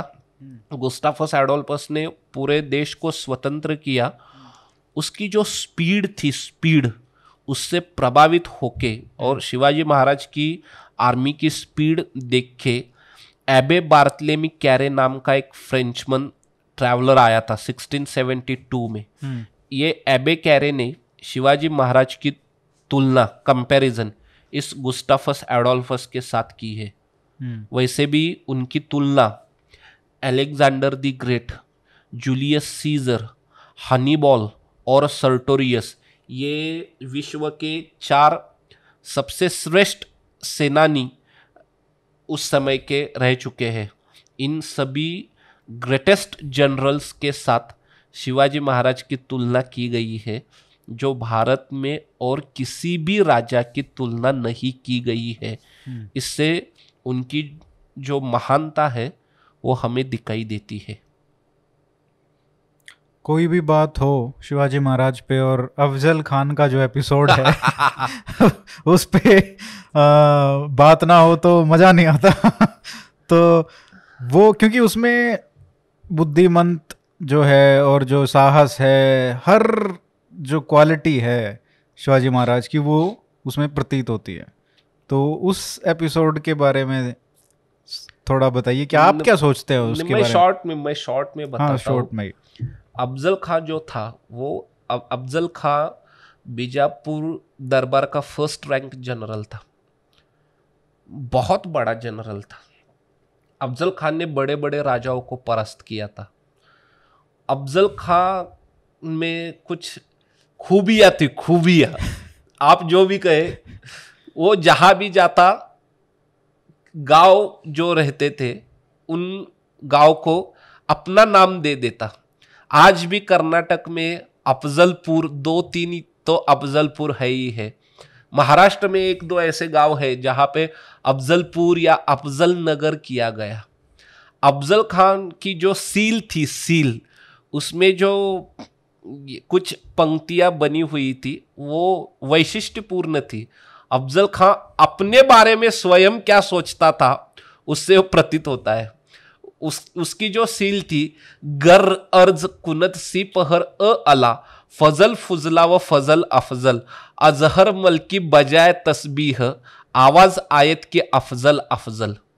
अगर ये स्वर्ग जो 1 2 3 4 ऐसे 7 होते हैं तो सबसे ऊंचा स्वर्ग है, उसके मन में आया कि पृथ्वी पर जो भी श्रेष्ठ आदमी और अफजल खान, इन दोनों की तुलना की जाए। जब हम जप करने लगते हैं और रोजरी ऐसे खींचते हैं तो हर एक मनी से अफजल अफजल अफजल अफजल अफजल ऐसे आवाज आएगी, अर्थात ये उसका भ्रम था। अफजल खान ने औरंगजेब को भी परास्त किया था। क्या हुआ, औरंगजेब ने 1657 में बीजापुर के ऊपर आक्रमण किया। पहले उसने बीदर नाम का बड़ा किला, कल्याणी नाम का बड़ा किला जीत लिया, उसके आगे बीदर है, और ये दो किले महाराष्ट्र, कर्नाटक और आंध्र प्रदेश की सीमाओं उस क्षेत्र में है। उसने कल्याणी और बीदर जीत लिया। तो बीजापुर दरबार ने अफजल खान को वहाँ डिप्यूट किया। अफजल खान तुरंत चला आया, वो कर्नाटक में था, और वहाँ पे घनघोर रणसंग्राम हुआ, और अफजल खान ने औरंगजेब की सेना को चारों ओर से घेर लिया। वो खुशी से झूम उठा, कल अपने हाथों से औरंगजेब को मैं कैद करूंगा या उसका गला काटूंगा। लेकिन औरंगजेब भी होशियार था। उसने खान मोहम्मद, जो बीजापुर का वजीर था, वजीर आजम, उसे एक खत लिखा। किसी बादशाह ने भेजा हुआ खत उसे फरमान कहते हैं, और शहजादे ने भेजा हुआ खत उसे निशान कहते हैं, निशान। और औरंगजेब ने उस निशान में लिखा, क्योंकि उस समय वो नहीं बना था, एम्परर नहीं बना था। हाँ। वो शहजादा था। आज ये मुगलों का शहजादा आपको जीवन दान मांग रहा है, लेकिन ये बात याद रखिए, अगर मुझे कुछ हो गया और ये बात दिल्ली में शाहजहां को पता चली तो सागर जैसी फौज निकल आएगी और बीजापुर को तबाह तबाह कर देगी। खान मोहम्मद डर गया। उसने औरंगजेब को एक रात में जाने दिया। तो अफजल खान को ये बात पता नहीं थी। सुबह देखा तो बैटलफील्ड बिल्कुल भी एम्प्टी। ये कैसे हो गया? जब उसे पता चला तो वो भड़क गया और बिना हाथी पे बैठे पैदल, दोनों हाथों में शस्त्र लिए, ऐसे गुस्से से बीच रास्ते में से वो दरबार में गया और खान मोहम्मद के ऊपर उसने ये सब बताया। तो खान मोहम्मद का एक ही कहना था कि दरबार एक बार उसकी बात सुने। जैसे ही खान मोहम्मद मक्का दरवाजे से अंदर आया, उसके ऊपर इतने घाव किए गए, उसकी डेड बॉडी दफन करने के लिए किसी टोपली में ऐसे ये सब पीसेस उसके किसने किया? ये अफजल खान ने, बीजापुरी सैनिकों ने किया। अच्छा। अफजल खान ने उसके खिलाफ जो कंप्लेंट की थी उसके कारण किया। खान मोहम्मद को मारा गया। उसकी जो तारीख थी वो 10 नवंबर 1657 थी। उसी तारीख को लगभग 2 वर्ष बाद शिवाजी महाराज ने अफजल खान को 5 मिनट में ठोक दिया। केवल 5 मिनट में काम तमाम।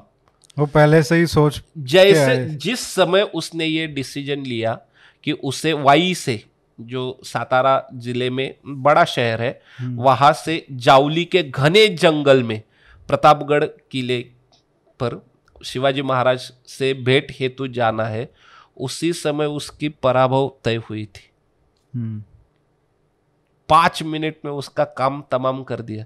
सभी लोग डर गए थे कि वो लोगों का कहना था कि आप अफजल खान से मत मिलिए, कुछ भी हो सकता है। शिवाजी महाराज ने कहा नहीं, अगर मुझे मृत्यु भी आ जाती है तो मैं अमर हो जाऊंगा, अगर मैं जीत गया तो मैं हूँ स्वयं।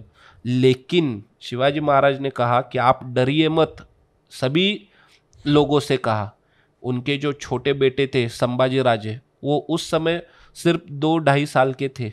उन्होंने कहा संभाजी राजे को गद्दी पे बिठाइए, हमारी माँ साहेब है जिजामाताऊ साहेब, उनके अंडर प्रशासन चलाइए। ये राज्य रहना चाहिए, ये राष्ट्र रहना चाहिए। अगर मेरे हाथों अफजल खान मारा जाता है तो मैं हूँ स्वयं। लेकिन वो जानते थे कि क्या होने वाला है। 5 मिनट में काम तमाम, फिनिश। उसका परिणाम क्या हुआ आप सोचिए कि सभी लोग ये सोच रहे हैं कि अफजल खान के हाथों शिवाजी महाराज या तो कैद होंगे, नहीं तो वो मारे जाएंगे या कोई संधि होगी। हाँ, इसके बिल्कुल उल्टा हो गया है कि शिवाजी महाराज के हाथों अफजल खान मारा गया है। सभी बीजापुरी लोग डर गए उन्होंने कहा दे दो सब कुछ, जान बचाओ। इसका फायदा उठाया, जिसे आज हम मॉडर्न मैनेजमेंट में जस्ट इन टाइम कहते हैं। तो तुरंत शिवाजी महाराज प्रतापगढ़ से निकले, वो वाई आए अगले दिन 11 नवंबर 1659, और अगले केवल 18 दिनों में उन्होंने वाई से लेके कोल्हापुर तक सब कुछ स्वतंत्र किया। 300 साल जो भूमि पारतंत्र में थी, वो 18 दिन में एक स्ट्रोक से स्वतंत्र हो गई। ये अफजल खान के ऊपर शिवाजी महाराज ने जो विजय प्राप्त की उसका महत्व है। और 28 नवंबर 1659 को उन्होंने पनाला, जिसे परनाल पर्वत कहा गया है, जो 11वीं सदी में राजा भोज ने ये किला बनवाया था, उसकी राजधानी थी वहाँ पे। ये बड़ा किला, इतना पुराना किला शिवाजी महाराज ने जीत लिया। जो भूमि स्वतंत्र होने में लगभग 300 साल लग गए, वो काम शिवाजी महाराज ने अफजल खान के मृत्यु के बाद केवल और केवल 18 दिन में कर दिखाया। ये अफजल खान एपिसोड है। आखिरी सवाल। हाँ। मुगल और मराठा, ये इन दोनों के बीच में जो लड़ाई हुई और चली कई सालों तक, कई दशकों तक, तो ये इसको आप कैसे देखते हैं? शिवाजी महाराज 3 आदमियों से एक ही बार मिले। मैं ये इसलिए भी पूछ रहा हूँ हाँ। ये सवाल, क्योंकि आपने हजारों नहीं, मुझे नहीं पता कितने हजार तो पढ़ ही लिए होंगे आपने किताबें या कोई जो इन पे डॉक्यूमेंट्स हैं, मैन्युस्क्रिप्ट्स हैं, तो लगभग कितने हो गए होंगे? ओरिजिनल जो हिस्टोरियन होते हैं शायद 1000 से ज़्यादा तो पढ़ ही लेते हैं। तो आपने मुग़ल हिस्ट्री पे भी पढ़े हैं और मराठा हिस्ट्री पे भी, इसलिए दोनों का जो परस्पर जो लड़ाइयाँ हुई और जो द्वंद्व चला, वो पूरी हिस्ट्री में, भारत की हिस्ट्री में कहाँ क्या स्थान है, उसका क्या महत्व है? शिवाजी महाराज 3 व्यक्ति ऐसे थे, उनसे एक ही बार मिले। पहला था अफजल खां, दूसरा था शायस्ता खां, और तीसरा था औरंगजेब।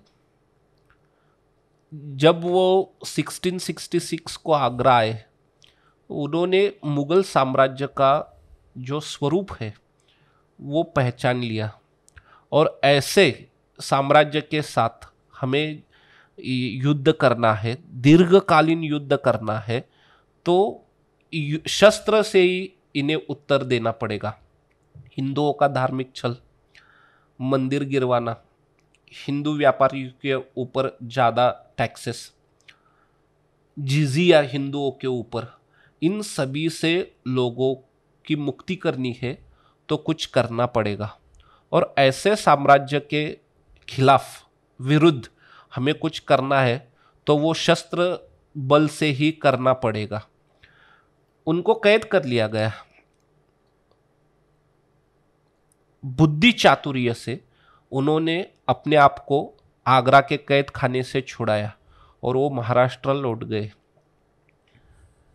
महाराष्ट्र लौटने के बाद अगले 3 साल उन्होंने एक भी लड़ाई नहीं की, जिसे हम आज की मैनेजमेंट की परिभाषा में स्वॉट एनालिसिस कहते हैं। उन्होंने स्वॉट एनालिसिस किया, strengths, weaknesses, opportunities and threats. अपने आप को मुगलों के साथ कंपेयर किया, उनकी स्ट्रेंथ्स क्या है, उनके वीकनेसेस क्या है, उन्हें मिलने वाली अपॉर्चुनिटीज़ कौन सी है, और उन अपॉर्चुनिटीज़ का वो फ़ायदा नहीं उठाते तो कौन से संकट उनके ऊपर आने वाले हैं। इसका ठीक ढंग से अध्ययन करने के बाद पहले उन्होंने अपनी कैवेलरी बढ़ाई, 1 लाख कैवेलरी थी।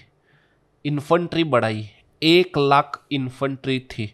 रेवेन्यू बढ़ाया, वर्ष का जो रेवेन्यू था वो लगभग 4 करोड़ रुपीज़ था।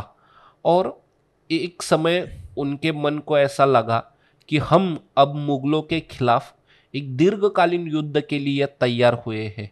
उन्होंने तानाजी मालुसरे, ये जो उनके बड़े सरदार हुए, उनको कहा कि आप जाइए और सिंहगढ़ जो पुणे के पास दक्षिण की ओर स्थित 20 किलोमीटर स्थित ये बड़ा दुर्ग है, वो दुर्ग जीत लीजिए। तानाजी मालुसरे वहाँ पे गए, उन्होंने सिंहगढ़ जीत लिया, लेकिन उनकी मृत्यु हुई। शिवाजी महाराज दुखी हुए, उन्होंने कहा कि एक गढ़ जीत लिया लेकिन मैंने एक गढ़ गंवाया, एक दुर्ग गंवाया। वहाँ से मुगलों के साथ जो युद्ध शुरू हुआ वो अगले 37 साल तक चला। 4 फरवरी 1670 को ये लड़ाई शुरू हुई। शिवाजी महाराज ने जब मिर्जा राजा जयसिंह के साथ पुरंदर की संधि की तो मुगलों को 23 किले दिए गए और शिवाजी महाराज के पास 12 थे और कुछ होंगे 20-25। जब ये लड़ाई शुरू हुई, वहाँ से जो मालिका शुरू हुई 1677 के मई में 13 तारीख को शिवाजी महाराज ने जिंजी का दुर्ग जीत लिया। जिंजी कहाँ है आप जानते हैं? चेन्नई से भी दक्षिण की ओर 150 किलोमीटर स्थित ये बड़ा दुर्ग 3 किलो का एक दुर्ग बना है। राजगिरी, चंद्रगिरी और एक नाम है अभी मैं भूल रहा हूँ। तो इन 3 किलो का वो दुर्ग बना है। वो दुर्ग मराठाओं ने जीत लिया। और जब जिस शिवाजी महाराज का निधन हुआ उस समय मराठाओं के पास 240 दुर्ग थे। कौन सी भी स्थिति में अगर मुगलों का आक्रमण होता है और शिवाजी महाराज ना रहते हैं तो उस आक्रमण के खिलाफ क्या स्ट्रैटेजी होनी चाहिए, उसी स्ट्रैटेजी के साथ उन्होंने अपना ये सब राज्य किया।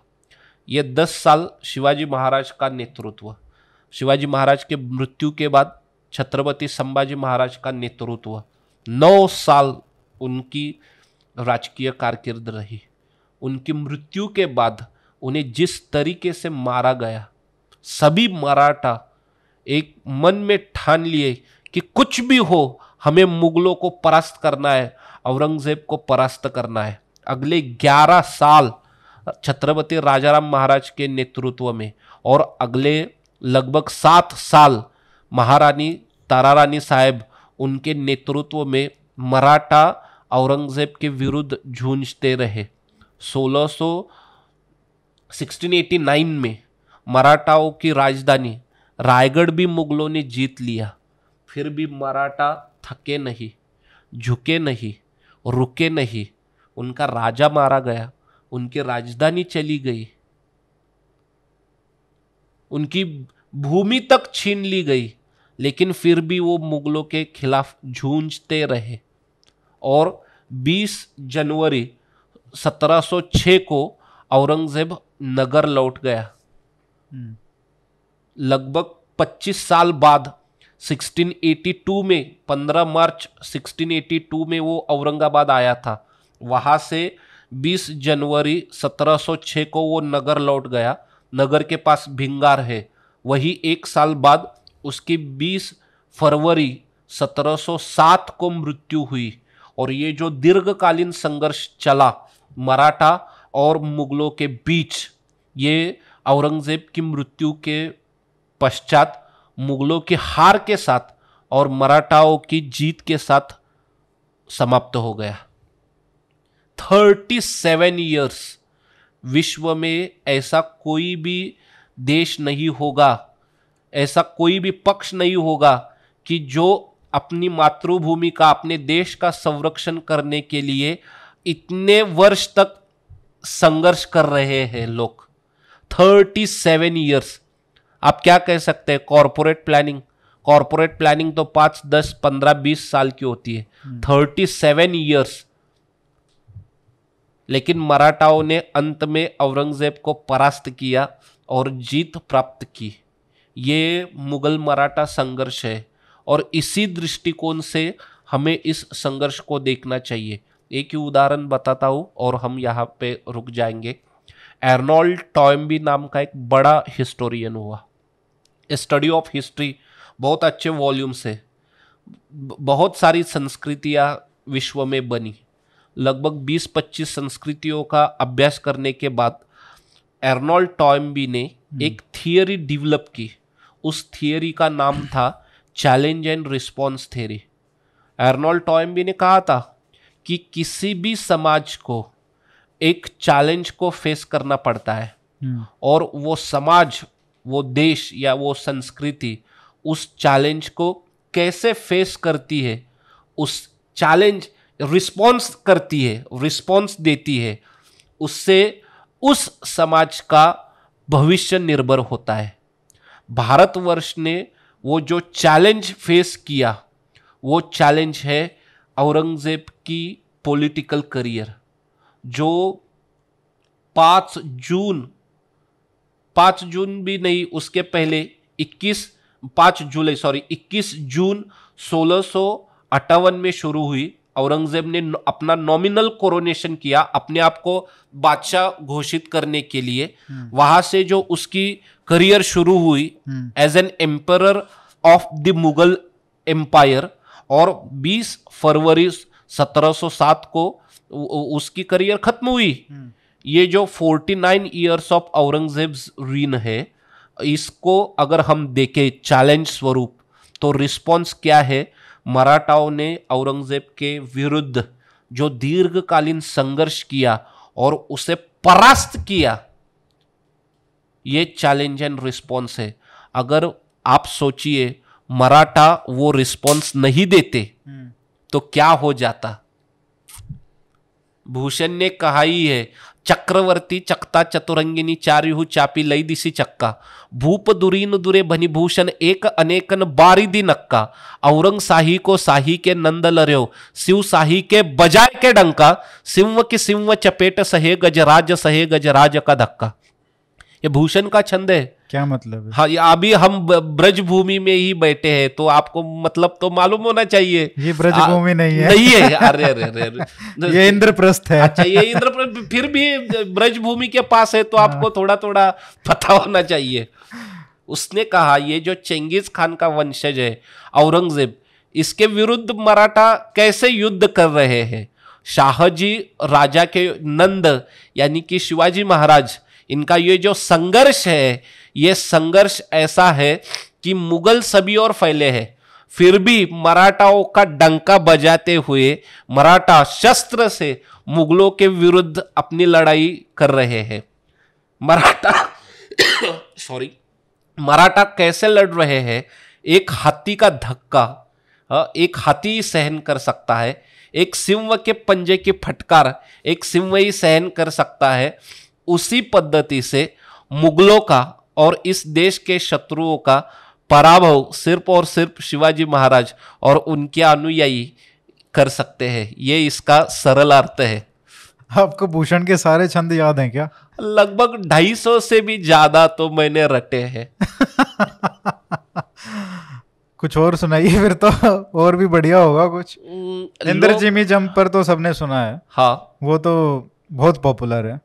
2-3 अलग अलग सुनवाता हूँ, जो मैं सभी लोगों से चाहता हूँ कि हम शिवाजी महाराज के चरित्र से क्या सीखे। जैसे मैंने पहले कहा था, निष्कलंक चारित्र का समाज निर्माण जरूरी है। तो एक छंद भूषण का बहुत सुंदर है। कितने गुण शिवाजी महाराज के अंदर थे, वो भूषण जी कहते हैं, सुंदरता गुरुता प्रभुता भनी भूषण होती है आदर जामे, सज्जनता दीनता दयालुता कोमलता झलके पर जामे, दान कृपानु को करीबो अभय दानन को बर जामे, साहिन सो रनटेक विवेक इते गुण एक सिवासर जामे। सिंह के समान शिवाजी महाराज, इनके अंदर कितने गुण समाये हुए हैं वो बताते हैं। और इतने सब गुण हर एक भारतवासी के अंदर आ जाए ना, तो सचमुच में महान राष्ट्र का निर्माण असंभव नहीं है। शिवचरित्र क्या सिखाता है हमें? विश्व में ऐसी कौन सी भी बात चीज नहीं है जो असंभव है, सब कुछ संभव है। जो मुगलों को परास्त कर सकते हैं, उनके सामने कुछ भी असंभव नहीं है, सब कुछ संभव है। एक और छंद उनका बहुत सुंदर है, हम कौन है, भारतवासी कौन है। ये बताता है। उन्होंने कहा है, बिन चतुरंग सैन बानरनी लेके बांधी बारिदी को लंका रघुनंदन जराई है, पारत इकेले द्रोण भूषण से लाखों भट जीत लीनी नगरी विराट कै बढ़ाई है, भूषण भैसिला ते गुसुल खाने पातशाही औरंगशाही बिनु हत्तर हलाई है, ताकऊ अचंबो महाराज शिवराज सदा बीरन के हिम्मते हत्यार होत आई है। इसका अर्थ यह है, प्रभु रामचंद्र जी ने अयोध्या की चतुरंगिनी सेना का त्याग किया, वानर सेना अपने साथ ली और रावण को पराजित किया, पूरी लंका ध्वस्त कर दी। वीर अर्जुन यानी कि पार्थ ने अकेले पितामह भीष्म और गुरु द्रोण ऐसे अतिरथी महारथियों को कुरुक्षेत्र में परास्त किया और ये इंद्र नगरी प्राप्त की, जीत ली। उसी पद्धति से हाथ में कोई भी शस्त्र नहीं था, लेकिन जब ये शाहजी राजा के नंद शिवाजी महाराज आगरा किले के गुसल खाने में दीवाने खास में खड़े हुए, तो केवल और केवल सिंह गर्जना करके उन्होंने मुगल साम्राज्य को हिला के रख दिया। ये इन सभी महापुरुषों को कैसे साध्य हुआ? जो महान होते हैं, जो महापुरुष होते हैं, ऐसे पराक्रमी पुरुषों का धैर्य ही उनका शस्त्र होता है। हम ऐसे महापुरुषों के वंशज हैं, ये आज हम भूल गए हैं। ये हमें ध्यान में रखना चाहिए कि हम किन महापुरुषों के वंशज हैं, हम कौन से लोगों को ये अपना क्या कहूँ, मुझे शब्द अभी हाँ किन लोगों को हमारे हृदय में रखना है, ये सब बातें हैं। तो शिव चरित्र से यही एक सीख है। एक ही छंद कहता हूँ और यहाँ पे हम रुक जाते हैं। इस छंद का अर्थ तो इतना बढ़िया है कि भारतवासी क्या सोचते हैं ये भूषण बताता है। भूषण जी ने कहा है, ब्रह्म के आनंद से निकसे ते अत्यंत पुनीत तिहुपुर मानी, राम युधिष्ठिर के बर में बल भीम किहु व्यास के संग सुहानी, भूषण यो कलि के कवि रायन, रायन के गुण गायन सानी, पुण्य चरित्र शिवासर जय बरमाय पवित्र हुई बरबानी। इसका अर्थ ये है, ये जो वाणी है ये ब्रह्मदेव के मुख से ही निकली हुई है, इसके कारण ये तीनों लोगों में पावन हुई है। राम, युधिष्ठिर, बलभीम और भगवान श्री कृष्ण का गुणगान गाने के कारण वाल्मीकि और व्यास इनकी वाणी पावन हुई है। लेकिन मेरी यानी कि भूषण की वाणी कलयुग के जो और रूप नरेश थे उनका मैंने गुणगान किया था, इसके कारण अपावन और मलिन हो गई थी। अब वो वाणी शिवाजी महाराज जैसे सागर में डूब गई है, नहाई हुई है, और मैंने अब शिवाजी महाराज का गुणगान किया है, इसके कारण वो वाणी फिर एक बार पावन हुई है। जो भाव भूषण जी के मन में है, जो भाव आपके मन में है और जो भाव मेरे सभी देश बंधु और भगिनियों के मन में है, वही भाव मेरे भी मन में है। धन्यवाद। इसमें आखिरी सवाल एक ये है, आपने इतना अच्छा बोला कि मैं रोक नहीं पा रहा हूँ कोई सवाल पूछने के लिए। तो बहुत सारे लोगों को लगा होगा कि ये प्रश्न रह गया, ये रह गया, लेकिन अभी समय भी हो गया है। तो बस आखिरी में, क्योंकि हम ये पहला, मैं ये बताना चाहूँगा सबको कि ये पहला रिकॉर्डिंग है। इसके बाद जब आपकी पुस्तकें आएंगी, जैसे जैसे मेरे ख्याल से 3-4 पुस्तकें तो इसी साल आने वाली हैं। बिल्कुल। तो जून में ही है, अगले महीने जून में। तो उस पुस्तक का क्या नाम है? The legacy of Chhatrapati Shivaji, kingdom to empire. तो किंगडम टू एम्पायर, इस पे हम एक अलग रिकॉर्डिंग करेंगे। उसके बाद शायद एक फोर्ट्स पे भी आने वाली है, forts architecture of Chhatrapati Shivaji, तो इस पे भी, और उसका कंपैरिजन भी हम देखेंगे। बिल्कुल। और फोर्ट्स से देश भर में, उस पे एक स्पेसिफिक अलग रिकॉर्डिंग करेंगे। उसके बाद एक तीसरी भी एक पुस्तक थी ना? हाँ, economy of the Maratha kingdom. हाँ, इकोनॉमी ऑफ मराठा किंगडम, तो उस पे भी करेंगे। और एक औरंगजेब पे स्पेसिफिकली, या मुगलों पे भी कर सकते हैं, उसमें एक औरंगजेब एक बड़ा पार्ट हो सकते हैं। बिल्कुल। तो इसी प्रॉमिस के साथ कि आप आते रहें दिल्ली, बहुत टाइम से आपका वेट कर रहे थे और फाइनली ये संपन्न हो पाया। बहुत बहुत धन्यवाद sir, thank you so much. Thank you, नमस्कार। नमस्ते।